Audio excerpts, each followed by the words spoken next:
Halo, khusus nih buat Anda. Kita mau langsung gali lebih dalam. Kali ini bagian pendahuluan dari buku Good Strategy, Bad Strategy.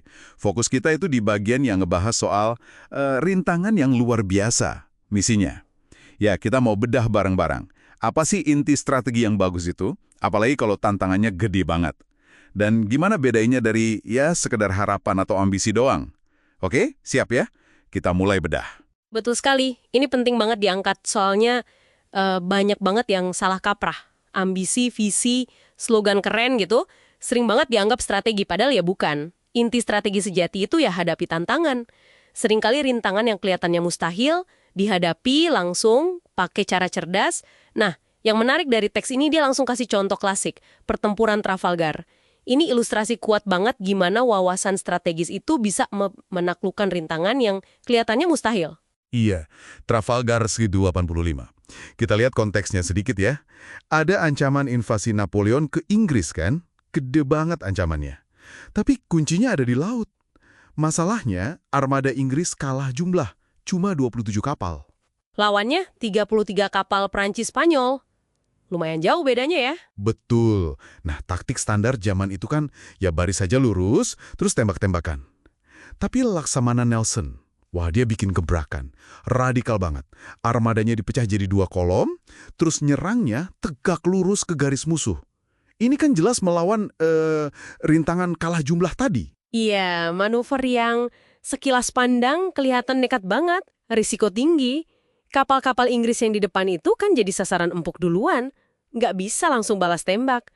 Tapi ini bukan asal nekat. Disinilah wawasan strategis Nelson bekerja buat hadapi rintangan itu. Dia identifikasi kelemahan lawan yang krusial. Apa itu? Penembak mereka kurang latihan. Dan lagi, hari itu ombaknya besar. Mereka bakal kewalahan gitu. Nelson justru lihat peluang di kondisi sulit itu. Oh gitu. Jadi bukan sekedar pertaruhan untung-untungan ya, tapi benar-benar kalkulasi. Didasarkan analisis mendalam soal kelemahan spesifik musuh dalam menghadapi kondisi alam, rintangan yang ada saat itu. Tepat sekali. Nelson itu pinter banget mengubah rintangan, kalah jumlah, cuaca buruk, jadi keunggulannya dia. Dia identifikasi faktor kritisnya, latihan musuh dan cuaca. Terus dia rancang tindakan terfokus untuk manfaatin itu. Hasilnya Anda tahu kan, kemenangan telak buat Inggris. Musuh kehilangan 22 kapal, Inggris nggak satu pun. Dominasi laut Inggris aman buat 150 tahun ke depan.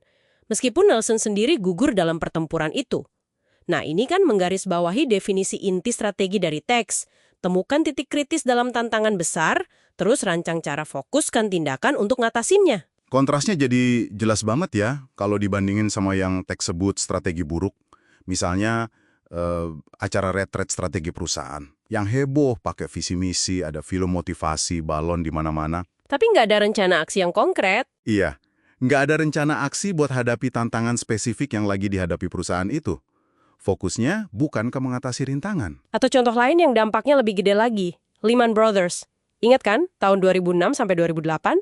Yang disebut strategi sama CEO-nya, Richard Volt, itu pada dasarnya cuma ambisi aja. Ambisi beresiko tinggi, pengen tumbuh cepat, naikin selera resiko. Tapi itu dilakukan sambil nutup mata. Mereka abai sama rintangan yang udah jelas banget di depan mata dan makin besar. Pasar perumahan AS yang lagi goyang parah. Nggak ada rencana yang koheren buat hadapi bahaya itu. Sama sekali. Jadi ambisi setinggi langit pun kalau nggak ada rencana konkret buat ngatasin rintangan nyata di depan, itu bukan strategi ya. Malah bisa jadi Bencana? Betul. Lehman itu contoh tragisnya. Teks ini juga nyorot kesalahpahaman lain. Ada kutipan dari CEO Web 2.0, katanya, strategi itu pantang menyerah sampai menang. kedengarannya sih bagus ya. Heroik gitu. Iya, kedengarannya bagus. Tapi strategi yang efektif itu justru mulainya dari jujur. Jujur mengakui kesulitan, mengakui rintangan yang ada. Strategi itu sebuah respons kohesif. Jadi semuanya nyambung terhadap tantangan berisiko tinggi. Coba bayangin, kayak orkestra deh. Semua instrumen gak cuma mainin nada yang bener, tapi mainnya bareng-bareng, terkoordinasi, supaya jadi satu karya utuh, bukan cuma bunyi-bunyian acak. Analisis, konsep, kebijakan, argumen, dan tindakan itu harus nyatu. Tindakan itu bukan langkah terakhir loh, kayak cuma implementasi. Bukan. Tindakan itu bagian integral dari strateginya, itu pukulannya. Ini mungkin bisa jelasin ya, kenapa banyak rencana bagus di atas kertas, tapi pas dijalanin kok gagal? Kalau tindakan koheren buat ngadepin rintangan, nggak dirancang dari awal, jadi bagian dari ide intinya, ya rencananya jadi rapuh. Menariknya lagi nih, teks ini bilang, kita nggak perlu jadi pakar strategi loh untuk mulai ngenalin mana strategi yang buruk. Coba lihat respons krisis finansial 2008 yang disinggung di teks. Nggak ada diagnosis resmi yang disepakati soal akar masalahnya apa, rintangan sesungguhnya itu apa.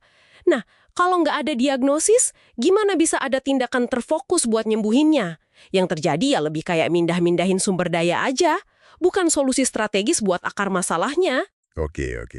Jadi, apa artinya semua ini buat Anda nih, pendengar kita? Pas lagi lihat sebuah rencana atau pendekatan, apalagi yang kelihatan ambisius banget.